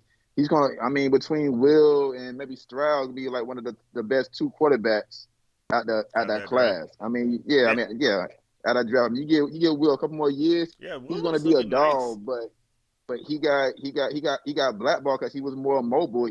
He's not really a pocket quarterback. I mean, he's a big boy. He's kind of like Josh Allen. You know, he's a big kid. So I wish he'd be the best mobile kind of quarterback. And that's what you need to be successful in the NFL right now. Yeah. Unless can you promote that though? That's the problem here.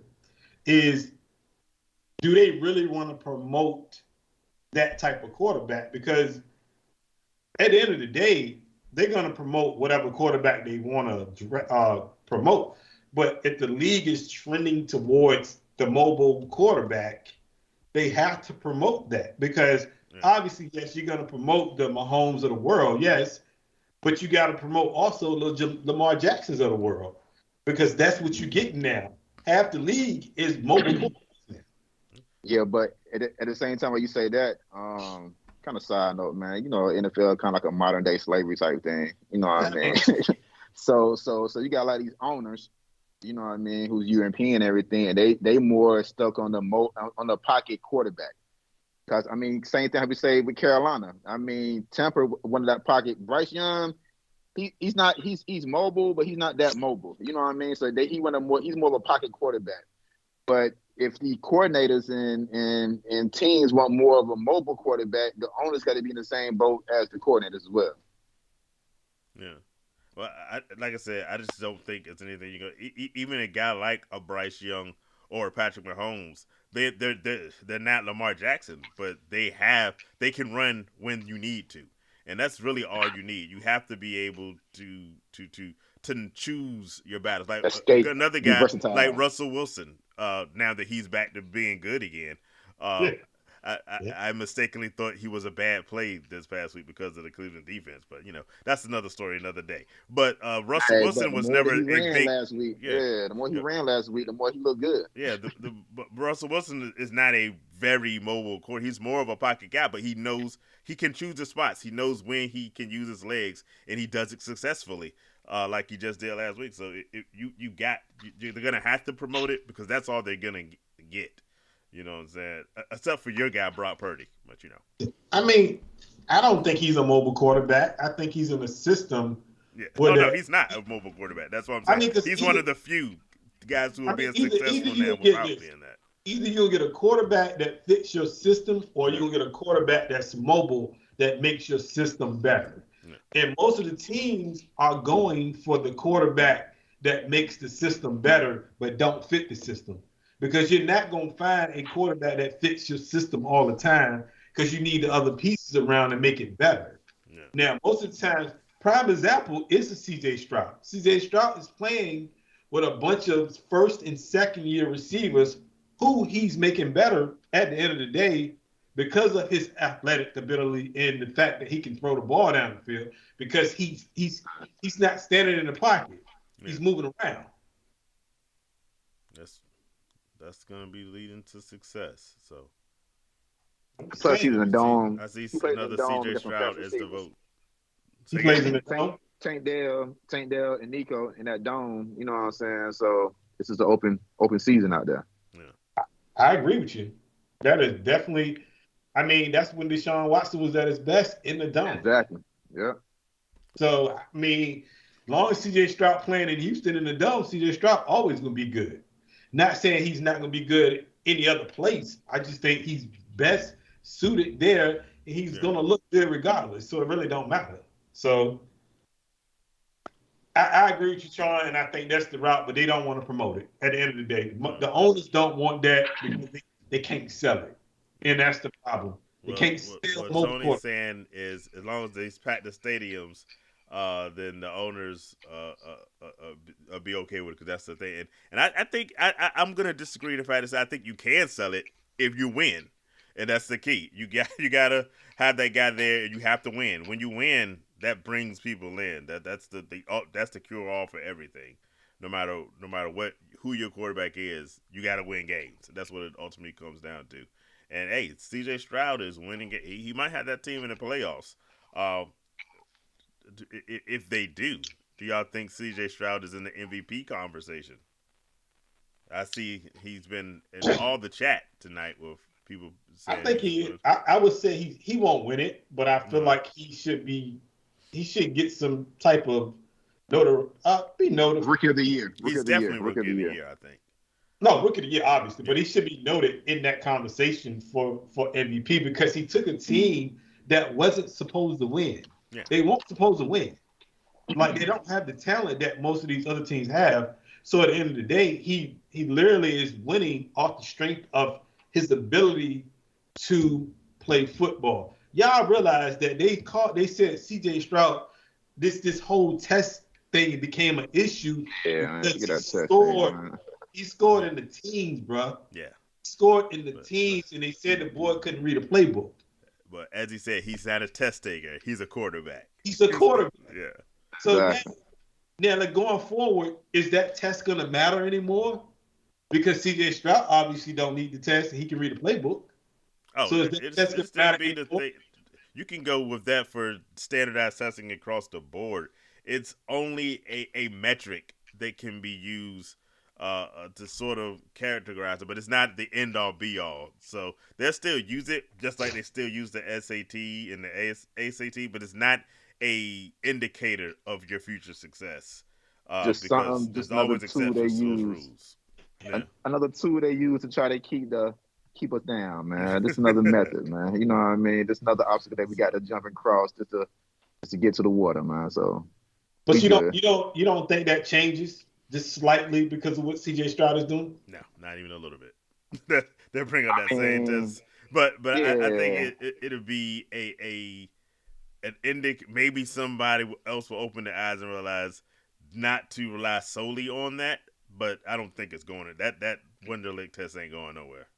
You can have a coach like D'Amico, a brand new coach coming in who don't care Right. and say, you know what, forget all this analytical stuff y'all trying to use. I'm gonna go off the talent, what I see, the kind of person he is, and Watch we're gonna football. go from there. We're gonna watch football. We're gonna go from there. That's all you need. So If you let the coach pick and start letting these owners pick, it'd be a lot different. I mean, that's Say true. these mentalities that they have, they don't, and like half of them ain't never played sports before in their life. You don't Bill Kraft and these Tampa, they ain't never played no sports, man. They just own these teams and everything, man. They don't know nothing about no football. They're not spending money. So you get one of these coaches and ex-players who don't play before, like hey, Antonio Pierce, out there with your boy with the Raiders. yeah, He gonna be the top do coach it. next year. Hey, Yeah. we want to talk about owners that know football. I see Tony just put in the chat Al Davis. Now that's the guy who he was a player, a coach, and an owner. He did it all. It didn't end well with some of his crazy decisions in the air. But he was a player's guy, and I'm hoping his son is going to pick up. Now that he had his failure with Josh McDaniel, I'm hoping now he goes with Antonio Pierce and lets that be the guide to success. Not only Josh McDaniels, but y'all spend a lot of money on Jay Gruden too. Man, you we know what spent I a mean? lot of Gruden and Daniels. So now you got this. So now you got Pierce, an ex-player. I think the you got number a is like team 8 playing. coaches in the last 12 years. We spent money on coaches all over the place just to get rid of them. I'm Y'all hoping spend that Jimbo Fisher money. exactly. That Jimbo money, man. I was asking, do you think that team owners are starting to let go and let coaches and GMs do their thing? It depends on who that owner is. For instance, if you, Tony mentioned Al Davis, but we both know, well, all three of us know, he really likes Jerry Jones. And a guy like that, nah, he ain't going to let the coaches or GMs do nothing. He wants to own the show. But the good owners, like up in Pittsburgh, who've only had 3 coaches in the history of their organization, the ones that know what they're doing, they're going to rely on the football guys to actually make football decisions. I mean, but it goes back to, like, even with Jalen Hurts. Jalen Hurts was written off kind of sort of after his second year because they didn't know if he was going to make that leap that third year. But when he made the leap, that's when everybody jumped on the bandwagon of Jalen Hurts.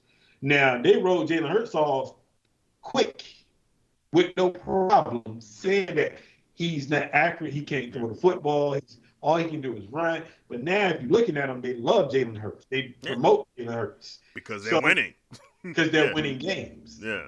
Now, I don't think they, like, even those mobile quarterbacks, the black quarterbacks, don't get the same length of time as somebody like, I hate it, like Baker Mayfield has got more chances to be in the league than a Kaepernick, and we know Kaepernick had way better seasons. If you want to be realistic, than a Cam Newton. And Cam Newton is another one. Cam Newton had an MVP season and can't get back in the league. But they say he a distraction. But Baker Mayfield shoot commercials in the stadium every week and can't do nothing though. Hey, I miss those Baker Mayfield commercials. They were the best. They were the best part of his whole career. So I don't know what you're talking about. Hey, another thing too, like with the owner, as far as players, kind of like your 49ers, man. Yeah. You know what I'm saying? First, y'all fell off after the Montana days, but now since y'all got John Lynch, who's an ex-player in the office, making decisions as well. As far as the owner, let him make a lot of decisions. Y'all doing a lot better now since John Lynch been there. So sometimes you gotta let some of these people who play the game make decisions, like people who just own money make decisions. I mean, that's because the owner, it's just like the Raiders situation. The owner learned from all these coaches and being in the way and not letting them do their job. And you had 10 losing seasons in between that. So what happened was he said, you know what, I'm going to step back and I'm going to let these guys run the show. Maybe they can do something that I don't know what I'm doing. And when he did that, that's when everything started to change. He was in the way, just like the Raiders. Off the blank. Yeah, off the blank. That's another example of a guy who needs to step back. Yeah. Hey man, hey, whenever the Falcons, who they play the Super Bowl? Who was that? They played the Super Bowl. And it was up with the Patriots. The fight, yeah, that was the Patriots. Check. It was 24 with 24-3, something like that, man. Yeah. Whenever Arthur Blank, he was in the booth, he brought his butt down on that field. Man, That was everything went always wrong. the kiss of death. The moment he came down is the always moment he over. came down, they showed him. I said, "Wow, he got too excited. He should have stayed his butt up there in that little booth a little bit longer until that game was over. When he came down, everything went down here for the Falcons." Yeah. There's another question on how much it costs to buy an NFL franchise. Billions. Yeah, only billionaires can do it. He said Jay-Z should buy a team. I think Jay-Z just recently got in the $1 billion club, I think. Or just under. But yeah, billion to buy a team. Yeah, you need billions.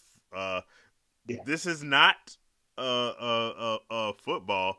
But before we get out, I want to get on some. One of these questions is going to be football, because it's getting close to closing time. In the news this week, Mark Cuban is selling his majority share of the Dallas Mavericks, and to give you an indicator of how much that was, I'm trying to let me see if I can pull up the exact number that he bought it for. Now I know what he sold it for. But do you remember what he bought it for? Because he bought it. This was years ago, obviously, in the millions. It was probably $2 million. It wasn't a lot that he bought. I'm saying 8 or 10 million, 8 million, 10 like million. It was in the single digits. It was a crazy low number. Yeah. Let me see. I think we lost. Here we go. So he sold it, like you said, for 3.2 or $3.5 billion, I think it is, for his thing. But he bought the team. Let me see. See if I can find. Yeah, he purchased it for $285 million back 23 years ago, and so and that's not even selling the whole team. That's just selling. And Michael Jordan did a similar move earlier this season, where these franchises, even though the owners always tend to lose their money hand over fist, the selling in the billions of dollars. I think the most valuable NFL team is the Cowboys, and they're like something around $9 billion or some crazy number. And so you gotta have, even to buy a bad NFL team, it's going to cost you several billion. But the way it's been going, you're going to sell it for a lot more than you bought it for. So who knows what these crazy numbers are going to end up being. Well, they said, I think the 49ers sold for like $6 billion, right? I mean, not the 49ers. I mean, the Washington football team. That was like a $6 billion deal, if I remember correctly. But they said partners with that. He's still going to run the organization. Yeah. He still got control of it, which is he sold a majority stake, so he won't beat, but he's still going to have. He's going to be involved with it. I mean, Michael Jordan still got a percentage of that Hornets team. He sold for $3 billion, a little over $3 billion. So, I mean, they making money hand over fist, and they say the NBA is losing viewerships, even though they about to get $1 billion TV deal. Yeah. So it's like they still making money no matter what. So these guys are making money. Like Jerry Jones is never going to sell the Cowboys, but the Cowboys, he can get close to probably $12 billion for the Cowboys if he really wanted to sell. Oh yeah, so somebody will pay it. They'll pay. Yeah. If he put it on the market, it's going to go in double-digit billions easily. Easily. Since we started NBA, let me ask y'all this question. Is anybody watching the in-season tournament? Or is it still too early to care about the NBA basketball? It's kind of too early, but I am playing fantasy basketball right now, but it's still kind of too early. It's basketball. Since you mentioned your fantasy basketball, let me bring up again that I'm in a fantasy hockey league this year, and your boy is number 1 in the league. My first year doing it, so whether I might have to leave fantasy football talk with R&J and start my own hockey show next year. Okay. You and PK Subban. Yeah, exactly. So He's starting the show without me, y'all. I'm Stop gonna it. do the hockey show. What about Stop it, Tron? You in? Kane. I'll be there Hey, with I you. come guest appear every now and then. There we You go. know, Trying to listen to the madness, Tron. He is not starting another R&J Hey. hockey show without me. No, Hey, it man, I won't went be to the R and Capitals. J. I'm talking R and T. Let's go. I went to the Capitals game last year, man. I Yeah. go to the Capitals game every now and then, watch Ov and everything, get it Oh, in, man. exactly. So I got Carlson on my team, so hey, I couldn't get Ovechkin, but yeah, yeah. hey, we got to hook since you live so close. We got to hook up, get All get right. to a Caps game. So we'll see Okay, what we okay. do. Last question. I'm gonna let y'all go. I know it's too early for basketball. Y'all into the college football championships this weekend at upcoming Bogan. Who y'all got winning the championship? No, I got one. I got a question. Are you Oh. taking the 5.5 point spread for Alabama? This because you know they play Georgia. Yeah, they play Georgia. It's a 5.5 spread. I think it's 5.5 spread for Georgia this week. I'm taking Alabama though to win the game. I'm going Georgia. No, listen, hear me out. I mean, when you asked, I was just telling. I didn't know you had more to say. I thought that was the question. My bad. Go. Continue. Think about this, okay? Did you watch the TCU Georgia championship game last year, right? Yeah. And you know how big debacle that was last year. Now, Yes. Washington is basically TCU this year, Okay. and Oregon is kind of a little bit better than Washington. Neither one can beat Georgia, and neither one can beat Michigan. You said neither one, right? Neither one. Okay, just making sure. Yeah, like neither one of those teams can beat Michigan. Neither one of those can beat Georgia. So for real, for me, the top four should be. And if Alabama was to upset Georgia this week, which is possible, It's possible. anything can happen. It's definitely possible. Does Alabama move in that top four if they upset Georgia? Yeah, if that was Georgia, but at the same time, I think Texas got something to do with that. Or something they were saying. Yeah. But roll Tide, man, roll Tide. No, you know what? I'm canceling R&T hockey talk. No. We will not support Alabama on this show. That's the first thing we're gonna say off the top. I'm asking because support UNC and Drake May.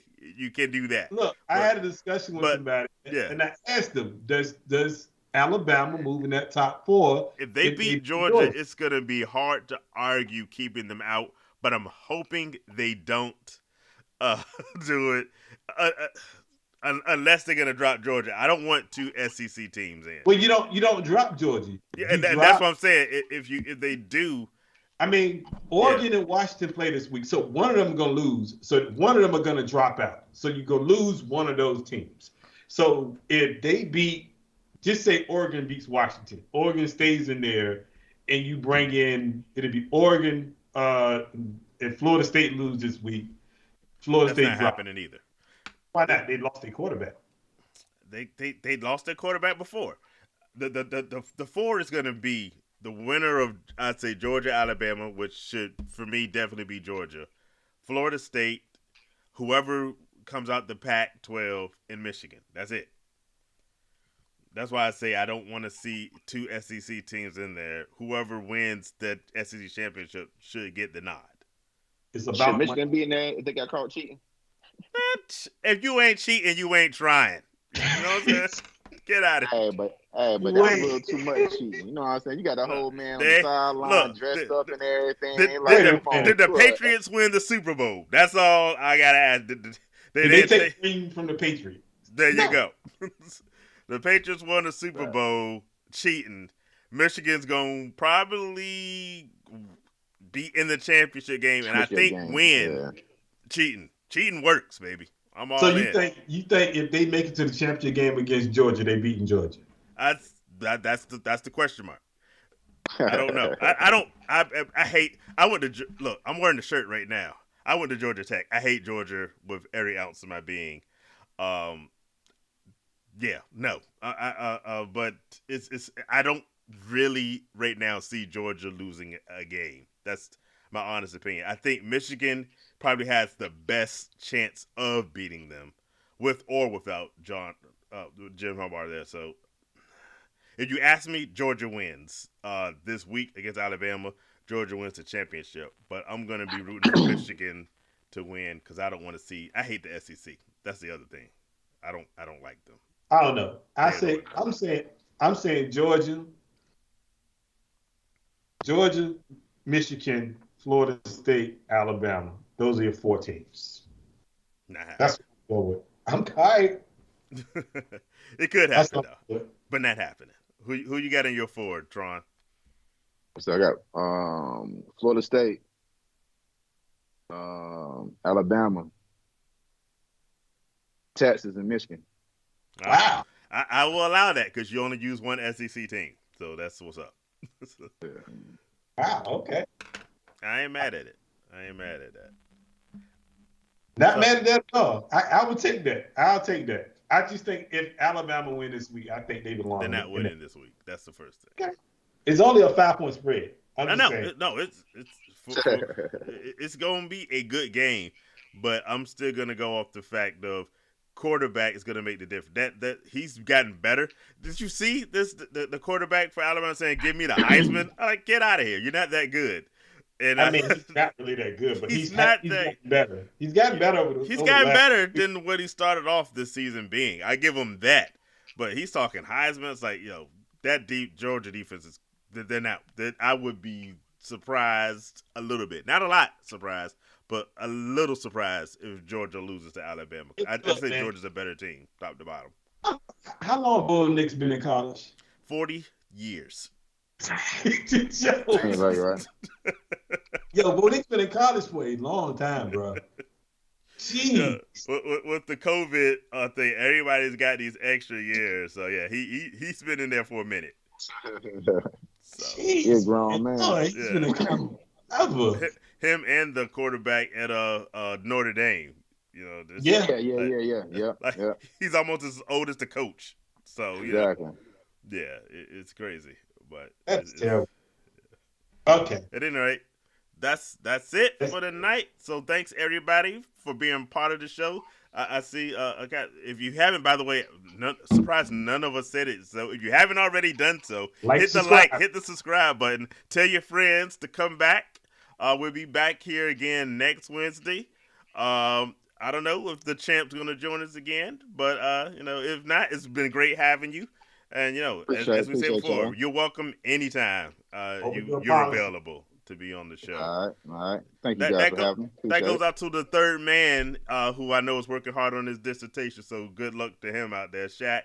And Tony Technology, you always welcomed as well.